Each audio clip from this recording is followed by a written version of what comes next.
Welcome back to my YouTube channel. आपका हमारे channel MN math analysis में स्वागत है। तो गाइस आज फिर हम आपके लिए लेकर आए हैं साइंस की इम्पोर्टेंट MCQ क्वेश्चन की वीडियो। गाइस जैसे आपको पता है अभी हमारा आर्ट का पेपर था और आर्ट के पेपर में जो हमने बताए थे गाइस 20 में से आपके 18 MCQ में ही मिले हैं जो कि आपके पेपर में हमने आपको बताए थे। अगर आपको यकीन नहीं होता तो मैं अपनी इस वीडियो के डिस्क्रिप्शन में आपको उस वीडियो का लिंक दे दूंगा और आप अपने पेपर से उसको मैच करके देखना, आपको पूरे 18 क्वेश्चन मिलेंगे जो कि हमने अपने वीडियो में बताए थे। ठीक है गाइज, तो हम स्टार्ट करते हैं। गाइज आपके लिए हम साइंस के पूरे 48 बिटवीन 250 के बीच में क्वेश्चन है और ये क्वेश्चन पूरे मोस्ट इंपॉर्टेंट है जो कि पेपर में अक्सर करके पूछे जाते हैं और अब की बार 20 नंबर के MCQ होने वाले हैं तो ये क्वेश्चन जरूर पूछे जाएंगे। ठीक है गाइज, अगर आप हमारे चैनल पर नए हैं तो चैनल को सब्सक्राइब करना ना भूलें और वीडियो को भी लाइक करना ना भूलें। ठीक है गाइस, तो स्टार्ट करते हैं। देखिए क्वेश्चन नंबर फर्स्ट उसने कहा है वैज्ञानिक आंद्रे मेरी एम्पियर किस देश से संबंधित हैं। तो मैं सिर्फ आपको इसमें क्वेश्चन आंसर का ट्रिक बताने वाला हूं और आपको अच्छी तरह पढ़कर जाना है। ठीक है, क्योंकि अगर हम क्वेश्चन ज्यादा लेंथी कर देंगे तो आपको भी वीडियो में थोड़ा आलस आएगा, इसीलिए मैं आपको सिर्फ डायरेक्ट ऑप्शन बताऊंगा और आप इनको तैयार जरूर करें। उसने कहा जो वैज्ञानिक आंद्रे मेरी एम्पियर किस देश से संबंधित है, तो हमें फ्रांस देश से संबंधित थे, फ्रांस देश से थे। ठीक है, क्वेश्चन 2 में देखिए पवनों का देश कहा जाता है, यानी कि पवनों का देश किसे कहा जाता है, भारत को, फिनलैंड को, डेनमार्क को या अमेरिका को। तो ये जो डेनमार्क है उसको पवनों का देश कहा जाता है। ठीक है, क्वेश्चन नंबर 3 चुंबकीय क्षेत्र एक ऐसी राशि है जिसमें होते हैं परिणाम और दिशा। वह चुंबकीय क्षेत्र जो होता है उसमें परिणाम और दिशा दोनों चीज होती है। ठीक है, तो इसका करेक्ट ऑप्शन होगा वो होगा ऑप्शन नंबर 3 मैग्नेटिक फील्ड, यानी जिसे बोलते हैं मैग्नेटिक फील्ड, इंग्लिश में बोलते हैं। तो क्वेश्चन नंबर 4 देखिए, क्वेश्चन नंबर 4 में क्या दिया हुआ है। क्वेश्चन नंबर 4 में कहा है नाइक्रोन में कौन कौन से तत्व होते हैं, यानी जो नाइक्रोन होता है उसमें कौन से तत्व होते हैं, निकेल एवं क्रोमियम, नाइट्रोजन एवं कार्बन, निकेल एवं कार्बन, नाइलोन एवं क्रोमियम। तो गाइस जो हमारा नाइक्रोम होता है उसमें निकेल एंड क्रोमियम पाया जाता है। ठीक है, ये दोनों तत्व इसके अंदर होते हैं, निकेल और क्रोमियम। क्वेश्चन 5 देखिए, क्वेश्चन 5 में क्या है इलेक्ट्रॉन पर कितना आवेश होता है और ये क्वेश्चन आपका मोस्ट इंपोर्टेंट है। ठीक है, अब की बार पेपर में 100% ही आने वाला है क्योंकि ये क्वेश्चन 100% हर क्वेश्चन में, हर पेपर में आता है। तो क्वेश्चन नंबर 5 में कहा उसने इलेक्ट्रॉन पर कितना आवेश होता है। भाई इलेक्ट्रॉन पर आपको पता है हमारा नेगेटिव चार्ज होता है और उस पर चार्ज होता है 1.6 गुना 10⁻⁻⁹ तो इसका जो करेक्ट ऑप्शन होगा वो होगा ऑप्शन नंबर डी। क्वेश्चन 6 देखिए जूल प्रति कूलम किसके बराबर है और ये क्वेश्चन भी मोस्ट इंपोर्टेंट है क्योंकि पेपर में कितनी बार पूछा जा चुका है। तो जो हमारा जूल प्रति कूलम होता है वो हमारे वोल्ट किसके बराबर होता है, वो हमारे वोल्ट के बराबर होता है। ठीक है, क्वेश्चन नंबर 7 देखिए और ये भी आपका मोस्ट इंपोर्टेंट है क्योंकि इस पे विभवांतर पर क्वेश्चन एक जरूर पूछा जाता है। उसने कहा है विभवांतर का SI मात्रक होता है, तो विभवांतर का जो SI मात्रक होता है वो होता है हमारा कूलम। ठीक है, हमारा ऑप्शन नंबर बी।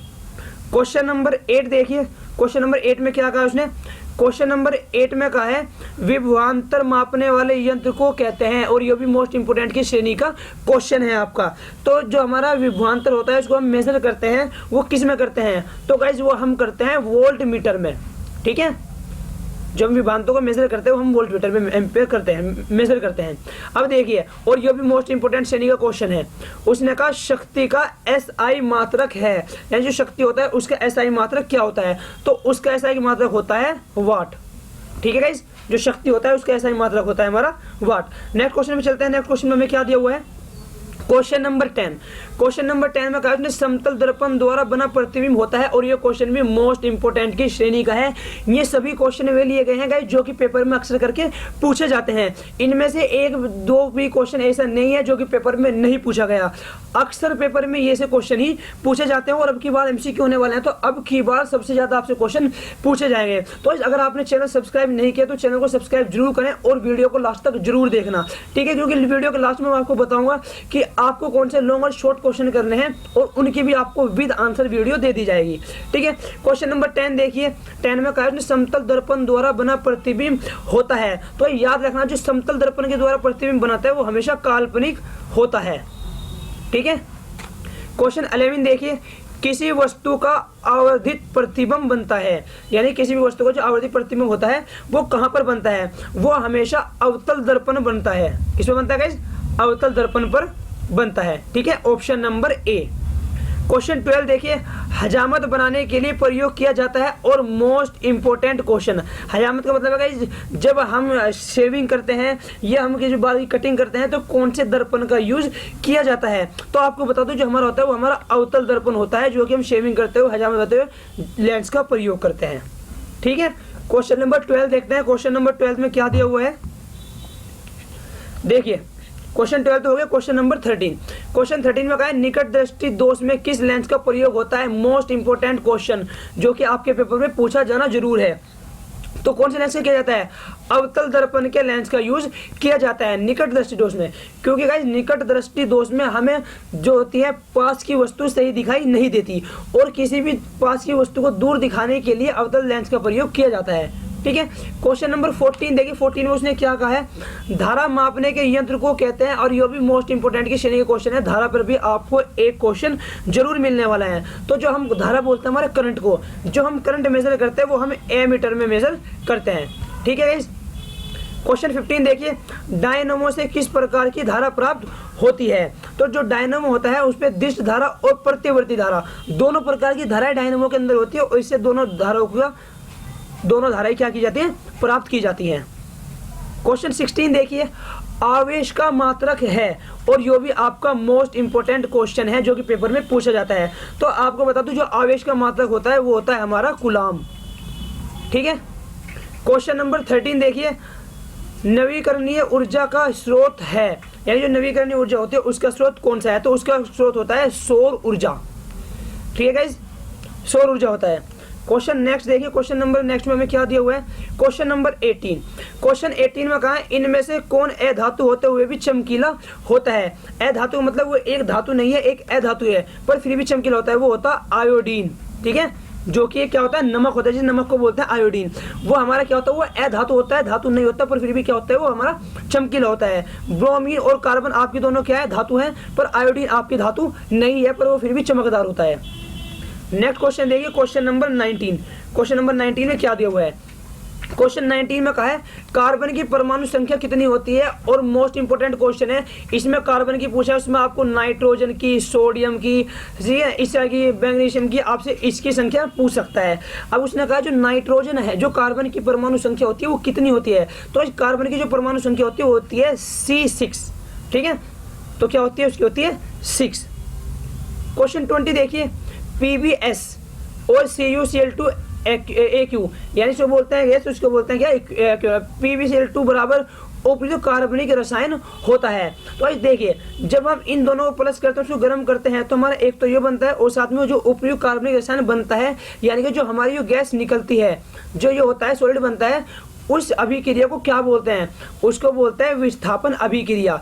विस्थापन अभिक्रिया उसको बोलते हैं जब अगर हम कोई चीज मिलाएं और उसके बदले कुछ और चीज बन जाए, तो उसको बोलते हैं विस्थापन अभिक्रिया, यानी कि किसी दूसरी चीज में कन्वर्ट कर देना। क्वेश्चन नंबर 21 देखिए, 21 में क्या कहा है कि लोहा से जिंक को लेपित करने की क्रिया को कहते हैं, यानी कि लोहे से जब जिंक पे, यानी कि लोहे की रोड पर जब जिंक की परत चढ़ाई जाती है उसको क्या बोलते हैं। और ये क्वेश्चन मोस्ट इंपोर्टेंट है, ये क्वेश्चन भी आपके पेपर में कितनी बार पूछा गया है। उसको बोलते हैं गैल्वेनीकरण, उसको बोलते हैं गैल्वेनीकरण। ठीक है, क्वेश्चन नंबर 22 देखिए, जस्ता तथा तनु हाइड्रोक्लोरिक अम्ल की अभिक्रिया के फलस्वरूप निम्न में से कौन सा गैस बनाता है। तो कौन सा बनाता है, जो हमारा हाइड्रोजन होता है H2, वो गैस बनाता है जस्ता तथा तनु हाइड्रोक्लोरिक अम्ल की अभिक्रिया के फलस्वरूप, यानी कि इनकी अभिक्रिया होने के बाद जो गैस बनाता है वो हाइड्रोजन मिलने के बाद ही बनाता है। ठीक है, क्वेश्चन नंबर नेक्स्ट देखिए, क्वेश्चन नेक्स्ट में हमें क्या दिया हुआ है इसने, क्वेश्चन नंबर 23। क्वेश्चन 23 में उसने कहा है निम्नलिखित में से कौन सा अधिक अभिक्रियाशील है, और ये भी आपको मोस्ट इंपोर्टेंट की श्रेणी का क्वेश्चन है। तो कौन सा जो हमारा Cu होता है वो हमारा क्या होता है, अधिक क्रियाशील अभिक्रियाशील होता है। ठीक है, क्वेश्चन 24 देखिए, निम्न में से कौन अधातु है, यानी कि जो हमारा धातु नहीं है, तो जो हमारा C है, ठीक है, वो हमारा क्या होता है, अधातु होता है। क्वेश्चन 25 देखिए, कैल्शियम Ca की परमाणु संख्या होती है, यानी जो हमारा कैल्शियम होता है उसकी परमाणु संख्या कितनी होती है। तो कैल्शियम की जो परमाणु संख्या होती है गाइस वो होती है हमारी 20। क्वेश्चन नंबर 26 देखिए, सिलिका क्या है, और यह भी आपको क्वेश्चन इंपॉर्टेंट है। उसने कहा जो सिलिका है वो क्या है, धातु, अधातु, उपधातु या कोई नहीं। तो आपको बता दो जो सिलिका होती है वो कुछ नहीं होता, ना वो धातु होती है, ना वो अधातु होती है, ना वे उपधातु होते हैं। धातु बोलते हैं जिसमें करंट प्रवाह हो सके, अधातु जिसमें करंट प्रवाह ना हो सके, और उपधातु उसको बोलते हैं जिसमें हमारी दोनों धातु मिलकर बनती हैं। तो ये क्या होता है, तो हमारा ऑप्शन नंबर डी, कोई धातु नहीं होती। ठीक है।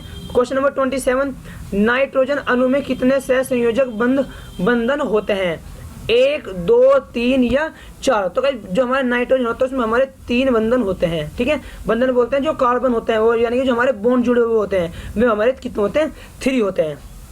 क्वेश्चन नेक्स्ट देखिए, क्वेश्चन नेक्स्ट में क्या दिया हुआ है, क्वेश्चन 28 में कहा है संगमरमर का रासायनिक सूत्र है और मोस्ट इंपोर्टेंट, एक तो यो और एक हमारा फिटकरी का, किसका गाइस, एक हमारा फिटकरी का सूत्र मोस्ट इंपोर्टेंट होते हैं और ये अक्सर करके हमारे पेपर में क्या होते हैं, पूछे जाते हैं। 28 में क्या है, उसमें संगमरमर का जो रासायनिक सूत्र होता है वो होता है हमारा CaCO3। ठीक है। क्वेश्चन नंबर नेक्स्ट देखते हैं, क्वेश्चन नंबर नेक्स्ट में क्या दिया हुआ है हमें, क्वेश्चन नंबर 29। क्वेश्चन 29 में कहा है सोडियम कार्बोनेट का अनुसूत्र है, और ये क्वेश्चन भी आपका क्या है, मोस्ट इंपोर्टेंट की श्रेणी का है। तो जो सोडियम कार्बोनेट होता है उसका जो फॉर्मूला है, जो अनुसूत्र है वो है Na2CO3। आप गाइस इन क्वेश्चनों को रट दें बिल्कुल, क्योंकि आपके पेपर में इसी टाइप के क्वेश्चन पूछे जाते हैं। क्वेश्चन 30 देखिए, CHO क्रियाशील मूलक को क्या कहते हैं, कीटोन, एल्डिहाइड, एल्कोहल या इनमें से कोई नहीं। तो ये जो हमारा CHO होता है उसको बोलते हैं एल्डिहाइड, जहाँ हमारा CHO होता है तो वहाँ एल्डिहाइड लग जाता है, तो क्या बोलते हैं उसको, एल्डिहाइड। क्वेश्चन 31 देखिए, 31 में क्या कहा है, सबसे कठोरतम तत्व कौन सा है, और ये भी इंपॉर्टेंट क्वेश्चन है। तो जो सबसे कठोर है मोस्टली करके सभी बच्चों को पता है वो हीरा होता है। ठीक है। क्वेश्चन 32, एक्रिय तत्व कौन कौन से होते हैं, तो जो हमारे एक्रिय तत्व होते हैं वो हमारे हीलियम होते हैं। 39 देखिए, आधुनिक आवर्त सारणी में तत्वों के वर्गीकरण का आधार होता है, और ये क्वेश्चन भी आपके मोस्ट इंपोर्टेंट है, क्योंकि आवर्त सारणी पे एक क्वेश्चन आपके पेपर में जरूर पूछा जाता है। ठीक है। तो उसने कहा तो परमाणु घनत्व, यानी कि जो हमारे आवर्त सारणी के जो तत्व होते हैं उनको जो वर्गीकृत किया जाता है, जो अलग अलग किया जाता है, वो परमाणु घनत्व के तौर को देखकर उनके अलग अलग किया जाता है। ठीक है। क्वेश्चन नंबर नेक्स्ट देखिए, क्वेश्चन नंबर 34 में उसने हमें क्या दिया हुआ है, क्वेश्चन नंबर 34 में कहा है हीलियम कैसा तत्व है, यानी कि हीलियम क्या है। तो जो हीलियम है वो एक एक्रिय गैस है, यानी कि एक एक्रिय तत्व है। ठीक है।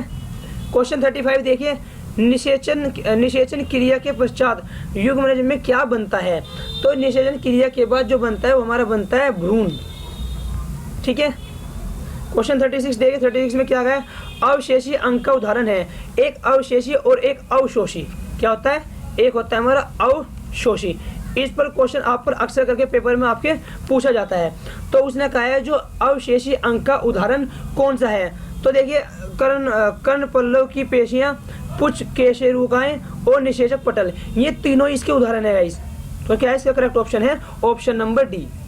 37 में देखिए, एक आहार श्रृंगार में शाकाहारी से निर्माण होता है, यानी कि जो एक आहार श्रृंखला में शाकाहारी से निर्माण होता है। आहार श्रृंखला बोलते हैं यानी कि जो खाने का हमारा वो होता है, ये हमारे क्या है, हमारी बायोलॉजी स्टार्ट होगी, क्योंकि हमारे बायोलॉजी के ऑप्शन में से भी हमारे क्वेश्चन पूछे जाते हैं, और तीनों में से 8-8 नंबर का, ये फिर आपके 7-7 नंबर का, ये आपके 6-6 नंबर के क्वेश्चन पूछे जाएंगे। कोई से में से एक आधा क्वेश्चन ऊपर नीचे हो सकता है। तो द्वितीय पोषी स्तर का, तो जो उसमें होता है क्या होता है, द्वितीय पोषी स्तर का होता है। ठीक है। नेक्स्ट क्वेश्चन देखिए, क्वेश्चन नंबर नेक्स्ट में क्या दिया हुआ है, और हमारा क्वेश्चन नंबर क्या है, क्वेश्चन नंबर 38। मैग्नीशियम पाया जाता है, और मोस्ट इंपोर्टेंट क्वेश्चन है गाइस ये पेपर में। ठीक है। जो मैग्नीशियम होता है वो कहाँ पर पाया जाता है, क्लोरोफिल में मैग्नीशियम आपका पाया जाता है। ठीक है। क्वेश्चन 39 देखिए, मनुष्य में प्रमुख उत्सर्जी अंग है, ये जो मनुष्य होता है उसमें प्रमुख उत्सर्जी अंग आपका कौन सा है, वक होता है आपका। क्या होता है गाइस, आपका वक होता है। क्वेश्चन 14 देखिए, 14 में क्या कहा है, खुला परिसंचरण तंत्र पाया जाता है, और ये क्वेश्चन भी आपको क्या है, मोस्ट इंपोर्टेंट है। तो कॉकरोच में खुला परिसंचरण तंत्र पाया जाता है। आप कभी कॉकरोच को उल्टा कर देखना, उसकी आपको सब कुछ ऐसे ही दिख जाएगा। ठीक है। क्वेश्चन 41 में देखिए, 41 में क्या कहा है, इंसुलिन नामक हार्मोन की कमी से कौन सा रोग उत्पन्न होता है, और मोस्ट इंपोर्टेंट क्वेश्चन है ये। तो कौन सा होता है, मधुमेह रोग होता है, जिसको हम शुगर बोलते हैं। जब इंसुलिन के हार्मोन की कमी हमारे शरीर में हो जाती है तो हमें शुगर होना स्टार्ट हो जाता है। ठीक है। क्वेश्चन नंबर नेक्स्ट देखिए, क्वेश्चन नंबर नेक्स्ट में क्या दिया हुआ है, क्वेश्चन हमारा 42 में कहा है तंत्रिका तंतु की उत्पत्ति किस प्राथमिक ऊतक द्वारा होती है। तो किसके द्वारा होते हैं, ये होते हैं इंडोडर्म। इंडोडर्म के द्वारा हमारे क्या होता है, प्राथमिक ऊतक द्वारा होता है। ये तंत्रिका तंत्र की उत्पत्ति इसके कारण होती है। क्वेश्चन 43 देखिए, मनुष्य में वक एवं तंत्र का भाग है जो संबंधित है, तो किससे, उत्सर्जन से। किससे संबंधित होता है, उत्सर्जन से होता है। क्वेश्चन 44 देखिए, 44 में क्या कहा है, दही के जमने में निम्नलिखित में कौन सी क्रिया होती है। और ये क्वेश्चन भी आपके मोस्ट इंपोर्टेंट है, दही के जमने पर अक्सर करके एक क्वेश्चन जरूर पूछा जाता है। तो दही के जमने को किण्वन बोलते हैं, क्या बोलते हैं, किण्वन। क्वेश्चन 45 देखिए, मानव मादा में निषेचन होता है, तो किसमें होता है, ये आपको होता है फलोपियन नलिका में। किसमें, फलोपियन नलिका में। क्वेश्चन नेक्स्ट देखिए, क्वेश्चन नेक्स्ट में क्या दिया हुआ है, क्वेश्चन 46। क्वेश्चन 46 में कहा है मुकुलन द्वारा अलैंगिक जनन होता है, हाइड्रो में, मटर में, शैवाल में या प्लाज्मोडियम में। तो कौन से होता है जी, हमारा होता है हाइड्रा में। इसमें होता है आपका हमारा हाइड्रा में होता है। क्वेश्चन 47, अलैंगिक जनन मुकुलन द्वारा होता है, तो किसके द्वारा होता है, ये होता है आपके यीस्ट में। ठीक है गाइस, और पराग कोश में होते हैं। और ये क्वेश्चन भी आपको मोस्ट इंपोर्टेंट क्वेश्चन की श्रेणी का है। जो पराग कोश होता है वो किस में होता है, तो वो आपको होता है परागकरण में ही। ठीक है, ये आपके 48 क्वेश्चन थे जो कि आपके पेपर में अक्सर पूछे जाते हैं और ये आपके मोस्ट इंपोर्टेंट क्वेश्चन है। तो आप इनकी तैयारी जरूर करें और आपको लॉन्ग और शॉर्ट और जो थोड़े से MCQ और हैं उनकी वीडियो आपको नेक्स्ट वीडियो में मिल जाएगा। तो आप हमारे चैनल को सब्सक्राइब जरूर करें और वीडियो को भी लाइक करना ना भूलें। ठीक है गाइस, थैंक यू, और चैनल को सपोर्ट जरूर करें।